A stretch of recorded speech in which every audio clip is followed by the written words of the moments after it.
सोचो, अगर आप समंदर के सबसे गहरे हिस्से में एक रोबोट भेजो और जब वो वापस आए तो उसकी मेटल केबल ऐसे फटी हो जैसे किसी ने जानबूझकर अटैक किया हो, आप पहले क्या सोचोगे?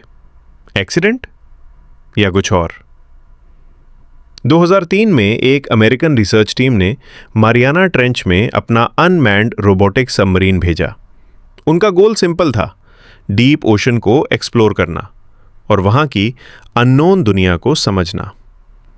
मारियाना ट्रेंच, दुनिया का सबसे गहरा हिस्सा, जहां सनलाइट तक नहीं पहुंचती, जहां प्रेशर इतना ज्यादा होता है कि नॉर्मल इंसान तो वहां सरवाइव कर ही नहीं सकता।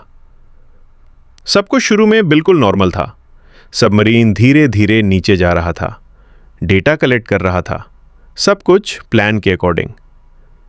लेकिन फिर कुछ चेंज हुआ। रिसर्चर्स ने कुछ अजीब आवाजें रिकॉर्ड करनी शुरू की, डीप, हैवी और बिल्कुल अननोन।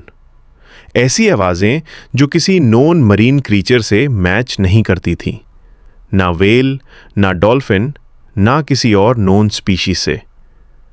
उन्होंने पहले सोचा कि शायद इक्विपमेंट इशू होगा या सिग्नल डिस्टर्बेंस, लेकिन आवाजें कंटिन्यू होती रहीं और जितना सबमरीन नीचे जा रहा था, आवाजें उतनी ही इंटेंस होती जा रही थीं, जैसे कोई बहुत बड़ा सोर्स हो जो अंधेरे में छुपा हो।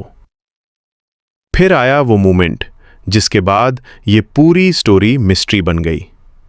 जब सबमरीन को वापस सरफेस पर लाया गया तो उसकी स्ट्रॉन्ग स्टील केबल बुरी तरह डैमेज हो चुकी थी।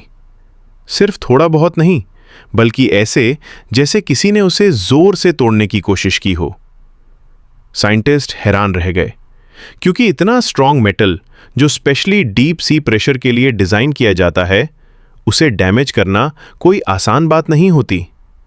और सबसे बड़ी बात, वहां ऐसा कौन सा क्रीचर हो सकता है जो इतनी पावर रखता हो? तब इंटरनेट पर एक थ्योरी वायरल होने लगी, एक नाम जो सुनते ही लोगों के दिमाग में डर आ जाता है, मेगालोडन। एक जायंट प्री हिस्टोरिक शार्क जो मिलियंस ऑफ साल पहले ओशंस का किंग माना जाता था।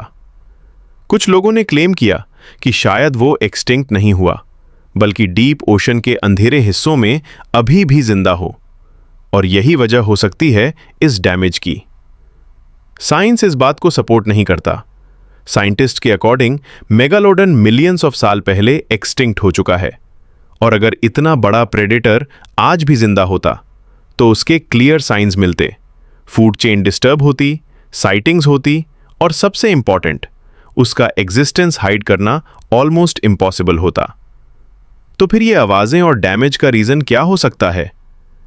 एक्सपर्ट्स कहते हैं डीप ओशन अभी भी लार्जली अनएक्सप्लोर्ड है और वहां बहुत से नेचुरल फिनोमिना होते हैं, जैसे under water earthquakes, tectonic movements, pressure shifts या अननोन मरीन स्पीशीज।